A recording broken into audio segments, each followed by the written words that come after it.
Summer holidays வந்தாச்சு, நம்ம GT Holidays வந்தாச்சு.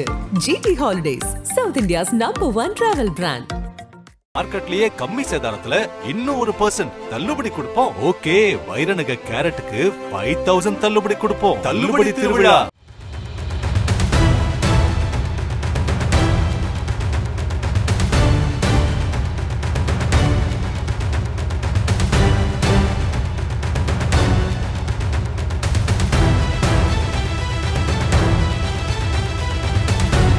கள்ளக்குறிச்சி மாவட்டம் கூவாகம் கூத்தாண்டவர் கோவில் சித்திரை பெருவிழா கடந்த ஏப்ரல் 29ஆம் தேதி சாகை வார்த்தல் நிகழ்ச்சியுடன் வெகு விமர்சையாக துவங்கியது.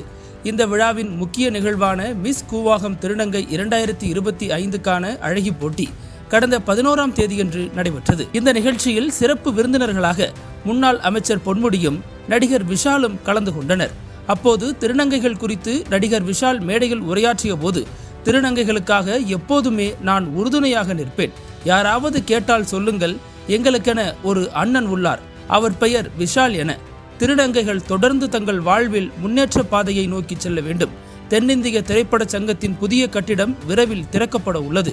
அதற்கு உங்களை நான் முறையாக அழைப்பேன் என விஷால் பேசியிருந்தார். பின்னர் அங்கிருந்த திருநங்கைகளுடன் செல்ஃபி எடுப்பதற்காக நடிகர் விஷால் மேடையின் மையப்பகுதிக்கு வந்தார். அந்த நேரத்தில் சுறுசுறுப்புடன் இருந்த விஷால் யாரும் எதிர்பாராத சமயத்தில் திடீரென மேடையில் மயங்கி விழுந்ததால் அங்கு பரபரப்பான சூழல் நிலவியது. இதையடுத்து அவருக்கு முதலுதவி சிகிச்சை அளிக்கப்பட்டு பாதுகாப்பு பணியில் இருந்த காவல்துறையினர் மற்றும் பவுன்சர்கள் நடிகர் விஷாலை பத்திரமாக அங்கிருந்து மீட்டு மருத்துவமனைக்கு அழைத்துச் சென்றனர். அங்கு விஷாலுக்கு சிகிச்சை அளிக்கப்பட்டு பின்னர் அங்கிருந்து வீடு திரும்பினார்.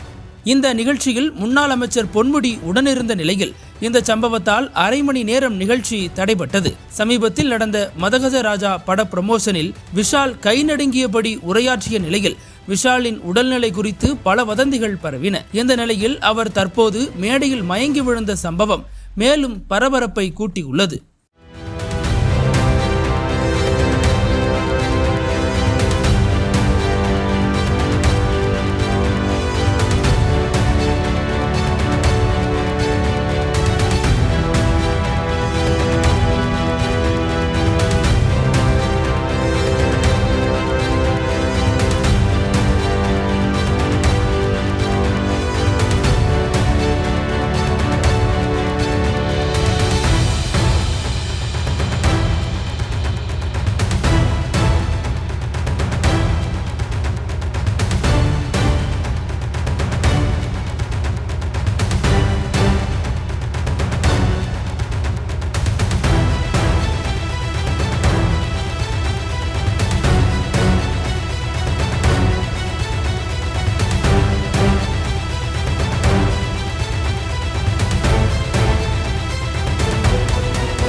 அனல் பறக்கும் செய்திகளை அப்டேட் செய்து கொள்ள நக்கீரன் களத்தை இப்பவே சப்ஸ்கிரைப் பண்ணுங்க.